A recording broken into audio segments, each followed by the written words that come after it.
El que no está ni prescripto ni proscripto es el doctor Manuel Lafonte de ANCOSEB, que está con nosotros. Manuel, un gusto, doctor, bienvenido. Buenos días, muchas gracias. Por suerte podemos hablar de seguridad vial, un tema que nos gusta y nos apasiona, y esperamos contagiar ese entusiasmo y pasión en la audiencia. Lo ha logrado con mucha gente. Bueno, eso tratamos, y por suerte hay gente que se prende en el tema, porque, bueno, salva vidas la seguridad vial, y en eso estamos trabajando. Decía Jorge que un siniestro de tránsito hoy de madrugada en la que volcó un auto de alta gama, porque aunque sea un BMX1 es un auto de alta gama. Es un auto seguro. Sí, obviamente, de las máximas seguridades que hay en el mercado local por lo menos, y mundial, que pegó contra una de estas nuevas columnas de aluminio, lo que es un adelanto tecnológico. ¿Un adelanto? Sí, no lo vi, no sé cómo es el accidente, pero... No tenemos... Volcado terminó, no creo que haya volcado. Chocó con la columna claramente y después terminó tumbado, ¿no? Nosotros hemos trabajado desde hace tiempo y hemos insistido ante el Ministerio de Transporte de que retire o sustituya todos los obstáculos de hormigón, ya sea sostén de postes o columnas de alumbrado, de los bordes y márgenes de las rutas, porque chocar contra un elemento de ese tipo implica un daño muy importante para los vehículos y genera mortalidad que de otra forma no se produciría o se evitaría. Claro. Y además, para que vean la magnitud de un impacto contra un poste, que en general se produce o frontal o lateral, cuando se hacen las pruebas de Latin-ENCA o Euro-ENCA y se choca un vehículo, se hace la prueba de poste, o sea, se lo hace chocar lateralmente contra un poste, el impacto es a 28 kilómetros por hora. Y el auto muchas veces se introduce la columna dentro del auto y se dobla, empieza a formar como un libro, como una U, y eso en una velocidad de 28 kilómetros por hora. En ruta es venir caminando casi. ¿Sí? Y te hace ese daño. Entonces digo, si será importante el poner materiales que produzcan menos daño. Pero bueno, nosotros siempre volvemos a las rutas. ¿De qué vas a hablar? Y hace meses que teníamos pendiente, y Gatti lo había solicitado. Yo pedí algo. Sí, claro, Gatti. Y acá cumplimos con lo que piden. A veces tarde, demoramos meses, pero cumplimos. Y hace meses que teníamos pendiente empezar a hablar un poco de Montevideo, ¿verdad? O sea, de la seguridad vial, la gestión de la seguridad vial en área urbana. Montevideo es la principal área urbana del Uruguay, tiene la mitad de la población, tiene un parque automotor importante, y la siniestralidad, la inseguridad vial urbana tiene algunas diferencias con las rutas, donde tiene menos trascendencia, menor importancia los accidentes en auto o en vehículos, y pasa a tener mayor trascendencia la siniestralidad en usuarios vulnerables, como son los peatones, los ciclistas, los motociclistas. Entonces hay algunas diferencias. Y los monopatinetistas. Y ahora incorporamos nuevos usuarios vulnerables que van a incrementar la estadística de siniestralidad, evidentemente, y genera nuevos problemas para la gestión de la seguridad vial. El problema, Montevideo ha tenido un trabajo en seguridad vial que ha obtenido mejoras, y de hecho cuando uno compara con otros departamentos encuentra que las cifras de Montevideo son mejores que con respecto a otros departamentos en varios aspectos. Pero nosotros hemos hecho hincapié y hemos criticado que el trabajo se ha enfocado parcialmente en algunas áreas y no en otras. Y eso ha determinado que la Intendencia tenga en los últimos años un estancamiento en sus cifras globales de seguridad vial, y más o menos se mantiene la misma cifra a lo largo de los últimos 3-4 años. Y eso se debe a que si uno no trabaja en todas las áreas, obtiene mejoras en las áreas en las cuales trabaja, pero las otras áreas que generan siniestralidad vial siguen empeorando, y al final terminan derrotando, terminan haciendo que desaparezcan las mejoras que se obtuvieron en otros rubros. Eso es como si en medicina uno dijera, bueno, vamos a tratar de mejorar y disminuir la mortalidad por cáncer en el Uruguay. Y entonces, vamos a enfocarnos en el cáncer de mama. Y trabajamos el cáncer de mama porque ese es importante, porque afecta a mucha gente, pero no trabajamos en otros cánceres, no trabajamos en el cáncer de colon, no trabajamos en el cáncer de piel, ¿y qué nos va a pasar? Bueno, vamos a tener mejoras, vamos a tener menores cifras en cáncer de mama, pero finalmente los otros cánceres en los cuales no trabajamos se van a seguir incrementando, y al final la mejora inicial que obtuvimos se ve opacada y desaparece por el aumento de las otras áreas. Entonces, en seguridad vial es igual, y Naciones Unidas lo ha establecido así, y nosotros lo hemos repetido muchas veces, hay que abarcar todas las áreas. ¿Y qué le pasa a Montevideo? Montevideo se enfocó, como todos saben, a través de las cámaras y las multas a través de las cámaras, en gestionar la seguridad vial a través del control de la velocidad y de los cruces irregulares o semaforizados de cruzar en rojo. Y eso lo ha hecho en determinadas zonas, que todos conocen porque eso se ha hecho público, y ha permitido obtener mejoras en esas avenidas, en esas calles donde se colocaron las cámaras. Pero, por ejemplo, no había trabajado en las rutas que atraviesan el departamento. Y de hecho, se empezaron a dar cuenta que la siniestralidad en las rutas se estaba incrementando, y como a través de otros organismos del Estado que deben controlar esas áreas no había control, la Intendencia finalmente se decidió a que tenía que controlar en rutas también, porque si no por ahí se le escapaba toda la mejora que había obtenido. Y en otras áreas no ha trabajado, porque nosotros hemos insistido... En ruta llegó a un acuerdo con la Policía Nacional de Tránsito... Y el Ministerio de Transporte. Claro, y pusieron las cámaras móviles y empezaron a controlar la velocidad. Básicamente. Claro, exactamente. Y en áreas urbanas, nuestra asociación, ANCOSEP, ha decidido trabajar en dos áreas porque no se estaba trabajando en esas áreas del país, que es los vehículos más seguros y las vías de tránsito más seguras.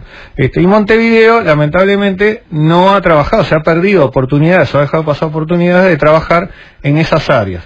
Y eso es lo que vamos a tratar de desarrollar en un par de charlas que vamos a hacer, de demostrar cómo existen oportunidades de mejora si se trabajara con las herramientas que tiene la Intendencia en esas áreas. Y hay otras cosas colaterales, como no ha trabajado en la seguridad peatonal, en la seguridad de los peatones, no ha trabajado en otras áreas como los delivery, por ejemplo, no ha trabajado en el área de flota. Los delivery te van a decir que hay un acuerdo del INEFOP que ahora todos los delivery tienen que pasar por el curso. Sí, correcto. Sí, un curso en el que le enseñan lo que tenés que aprender para salvar el examen y obtener la licencia de conducir.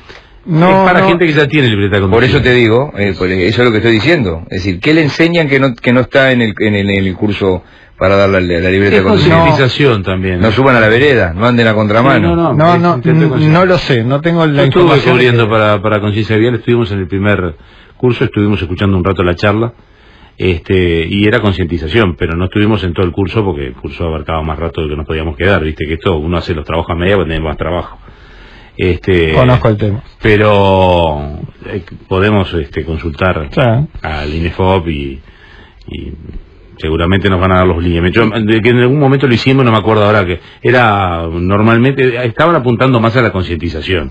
Se supone que gente que ya tiene libreta, gente que aprobó el examen de conducir y que deberían saber manejar moto. El otro tema es que, claro, es insuficiente lo que se prepara al motociclista en el Uruguay. No, las pruebas de pista para motos son casi nulas, no digo nulas porque... No, son importantes ahora, te digo. Pero te digo más, teníamos un compañero en Canal 5. El slalom y ese tipo de cosas. Sí, pero el slalom con determinadas motos grandes no lo haces. No tenés forma de hacerlo sin tocar los conos y te hacen perder el examen, porque hay motos que no se pueden acostar a la distancia que te ponen. Digo, nada más que haber manejado motos grandes durante unos cuantos años. No tenés forma de hacerlo y tuvo que conseguir otra moto para poder hacer algunos zigzag o slalom que no se podían, y después te hacen hacer eso y después están llenos de gente que anda a contramano, que anda arriba de la vereda repartiendo cosas. Sí, pero igual hay cosas que frenado y todas esas cosas, la gente se sube a una moto y no sabe ni qué pasa con la distribución del peso cuando frenás, no sabe qué frenar. Agregale el problema de... Un tema fundamental, vos planteás acá la pregunta, nosotros lo hicimos en un par de simulacros que hicimos en Maldonado Vos preguntarle a la gente con qué freno tiene que frenar la moto. ¿Cuál frena más? Para empezar, hay que frenar dos frenos a la vez. Porque no hay, hasta ahora, hasta que esta ley se reglamente, no había ninguna exigencia técnica con respecto a las motos. Tampoco. Ni ninguna norma ni control de calidad. Bueno, ese es un detalle clave porque...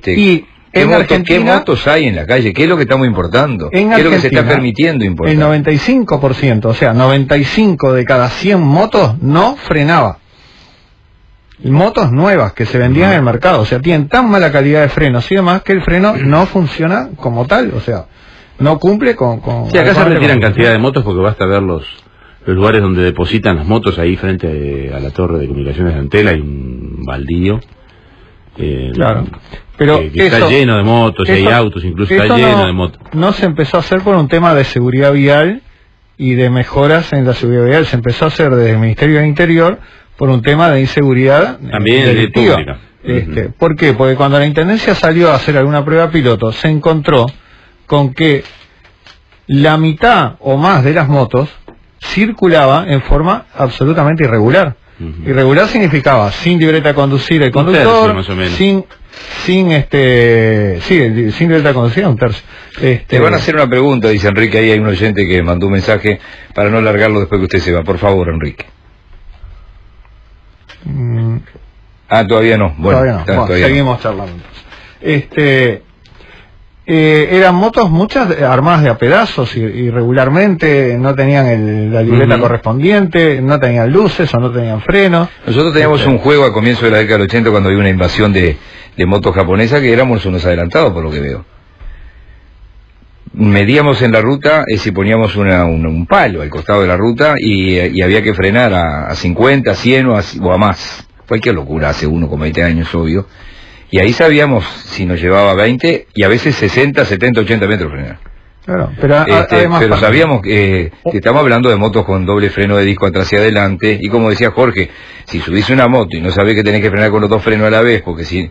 Digo, pero además la moto pierde la estabilidad cuando frena, y hoy en día existe ABS para las motos, que mantiene mucho más la estabilidad. A ver qué dice el oyente. Dígame, por Colonia, ¿por dónde se tiene que circular? Porque creo que hay una zona marcada Sendabus. Pues ayer un señor, apurado supuestamente por Sendabus, delante de mí a 4 o 5 metros, que veníamos viajando a 25 kilómetros por hora, el señor puede enseñar y se me tira adelante, yo en moto. El que cambia de carril pierde la preferencia. No se puede tirar adelante. No se puede, tiene que esperar que pasen los otros, sí. O los otros cederle el paso, que es lo que se recomienda en lugares con tránsito más civilizado. Sí, manejo defensivo y evitar un manejo accidente. Defensivo, o sea, permitir la incorporación del que quiere incorporarse a la vía, permitir la salida. En Estados Unidos tú vas en la autopista, o en España, en Europa, pones el señalero, y te van dejando entrar. Y todo te deja entrar. Te dejan entrar. Quiere hacer la maniobra, claro. ¿Colonia tiene solo bus? Me parece que no. Bueno, no sé decir, supongo que lo tiene, porque si el señor dice que había solo bus, yo no lo recuerdo de memoria. Yo no me acuerdo de memoria. Creo que tiene, vos sabés. Pero si tiene solo buses para circular los buses y el que entra o sale a la calle. Pero bueno, eso es manejo amable o manejo preventivo de evitar accidentes. Si uno avanza y presiona para que el otro no pase la maniobra, en algún momento va a tener un accidente. Pero bueno, por algún lado tenemos que arrancar, y acá vamos a tener alguna charla dedicada a lo que se podría haber hecho en seguridad vehicular, motos y demás, y por otro lado alguna charla dedicada a lo que se podía haber hecho en las vías más seguras. Y lamentablemente lo que hemos visto que no se le ha dado trascendencia, importancia, o no se ha visto que tomando en cuenta esos principios de seguridad vial se pueden obtener mejoras, y a veces sin costo, porque muchas son medidas de establecer determinadas normas, determinados criterios para colocar, por ejemplo, los contenedores en la vía pública, o determinados criterios de cómo establecer diseños de cruces o diseños viales, o establecer determinadas exigencias o normas en los vehículos, y eso permite ahorrar vidas y ahorrar dinero sin realizar realmente un gasto desde la administración. Lo peor que nosotros vemos es que en obras nuevas no siguen criterios de seguridad vial. Por ejemplo. Por ejemplo, lo que se hizo en el corredor General Flores, donde incumple todas las recomendaciones de seguridad vial que establece el BID, por ejemplo. El BID trabaja mucho en seguridad vial para América Latina. Para eso? ¿No hay inspecciones? Bueno, yo es lo que me pregunto, porque el préstamo se hizo con préstamo del BID. ¿Y entonces qué sería lo que están incumpliendo? Criterios de seguridad vial. O sea, no están incumpliendo ninguna norma, porque en el país no existe una norma en ese criterio. Existen recomendaciones internacionales de buenas prácticas y de con qué criterios hay que mejorar la seguridad vial, que son recomendaciones del BID, por ejemplo, de gente que se dedica a trabajar en tratar de establecer carreteras seguras. Por ejemplo, el corredor General Flores, una de las recomendaciones que hay es que los peatones no tengan tramos demasiado largos para cruzar. que no tengan demasiado número de sendas, que no tengan demasiadas trayectorias de vehículos a las cuales sí, que no tengas que cruzar 40 metros de una vereda a otra. Exactamente. Estoy poniendo un ejemplo para que haya islas protectoras, sino que el peatón quede parado en el medio del asfalto, en el medio del hormigón, con tránsito que le pasa de un sentido y otro. Y además el corredor General Flores fue diseñado para usar el transporte público, y eso implica para que los peatones accedan al transporte público. Y en algunas zonas tiene hasta 7 sendas diferentes, separadas por cordoncitos de 20 centímetros o de medio metro. Y el peatón se enfrenta a 7 sendas diferentes con tránsito en sentidos diferentes. Mi madre, que vive ahí en el Cerrito de la Victoria, siempre me dice, no entienden cómo cruzar. No hay forma. La gente no entiende, porque además en esos cruces los semáforos son multifase. Tienen para trayectorias múltiples diferentes, o sea, para doblar a la izquierda, para salir a la derecha, para entrar en la ruta hacia la izquierda, y además le agregan las entradas y salidas desde el corredor central de solo bus, y además el corredor central de ómnibus tiene hasta en algunos tramos un área para sobrepasar, que tiene tránsito en sentidos diversos. O sea, uno ingresa y cruza la senda solo bus, que a veces tiene 3 tramos, 3 sendas, y le vienen ómnibus de un sentido, de otro, o en el medio del otro. Entonces, realmente, los semáforos son semáforos para el bus, semáforos para los autos, semáforos para los peatones, y además, en donde tienen que doblar los peatones, que tiene un semáforo peatonal, muchas veces coincide con la verde, de que doblan los autos que ingresan al corredor o ingresan del corredor. Y como no les dejan cruzar, el auto no dobla, el otro no cruza. Entonces genera una interferencia que eso se resuelve cuando se separan el cruce peatonal unos metros de la esquina. Entonces ahí el vehículo que dobla tiene verde, no tiene peatones cruzando en la esquina que interfieren, porque los dos tienen la verde, y cuando el vehículo dobló y ingresó a General Flores, se encuentra con un semáforo en rojo que habilita el cruce peatonal a 10-15 metros de la esquina. Hay algo peor, que hay gente que dice que no se precisaba el corredor General Flores. Bueno, yo soy de esa opinión, digo, o sea, se hizo en un lugar que no se precisaba, que con una senda solo bus y el cantero central amplio como estaba, era suficiente, y además no generaba esos cruces múltiples con trayectorias, porque el cruce Chimborazo y General Flores tiene trayectorias para todos lados. Sí. Hay ómnibus que salen del corredor central para tomar Chimborazo en ambos sentidos, hay vehículos para girar a la izquierda, hay vehículos que entran al corredor General Flores en diferentes sentidos. Es un caos. Y ha habido accidentes, ¿por qué? Porque si vos generás en un cruce, que ya lo habíamos analizado en ruta interbalnearia, por ejemplo, ¿no? 30 trayectorias diferentes, en algún momento van a chocar. Nadie puede atender a 10, 12 puntos de intersección de cruce, y a su vez que hay otro que viene que tiene otros 10, 12 puntos de intersección y los peatones en el medio. Suerte que no le pusieron un helipuerto también, porque habían pensado en poner en el medio un helipuerto. Así te baja el helicóptero también. 30 cruces es un chiste. Es un chiste. Me mata con los chistes. Era lo único que faltaba. No, le cuento a la gente que se acaba de desmayar el doctor Dafonte, y se acaba de incorporar rápido. La cara que le puso un helipuerto. Claro. Le giraban los ojos como cual aspas de... Ahí viene el ómnibus de la izquierda. ¿Dónde? El auto de la derecha, la moto desde atrás y el helicóptero bajando. Le giraban los ojitos acá, chucu chucu. Sí, no, realmente me descoloco. Pero bueno, eso genera accidentes. Y de hecho, cuando analizamos la estadística, porque General Flores tenía estadística del portal Sinatran previo a la realización del corredor, entonces nos permitió chequear qué había pasado después. Y en atropello de peatones tenemos un 400% de incremento de atropello de peatones graves. Y en general, la enorme mayoría, o casi todos, son atropellos por ómnibus. Entonces, eso demuestra... Claro, doblan y no los ven. Doblan y no los ven. Y eso, tenemos otro tema que hemos publicado recientemente en ANCOSEGA, a propósito de atropellos de peatones por ómnibus, es que está publicado en nuestra página web. Los ómnibus tienen cantidad de elementos que interfieren la visión del conductor hacia la izquierda. Le agregan... Lo hemos hablado acá también. Lo hemos hablado, le agregan espejos, le agregan superficies opacas que tapan los vidrios, le agregan cortina, y yo les pido que se pongan a mirar cuando estén en un cruce y vean pasar ómnibus, si ustedes cuando están cruzando en perpendicular al ómnibus pueden ver al conductor. O sea, el conductor no los ve. No ve al conductor, el conductor va mirando hacia adelante y tiene toda la visión hacia la izquierda obstaculizada por diversos elementos. Y eso se lo hemos pedido y se lo hemos enviado a la Intendencia para que lo establezca, lo normatice, porque en el Reglamento General de Tránsito dice que los vehículos, los autos, no pueden tener elementos que obstaculicen o opaquen la visión del conductor. O sea, a nadie se le ocurre poner cortinas a los autos. ¿Y qué contestó la Intendencia? No nos contestó. Cri. Nosotros mandamos por escrito, mandalo el martes, mandalo que el martes le van a pedir, digamos. No le siga la corriente, no le siga. Mandalo ahí y te lo firman. Hoy está fatal. Te lo firman, te lo firman igual. Mandalo el martes.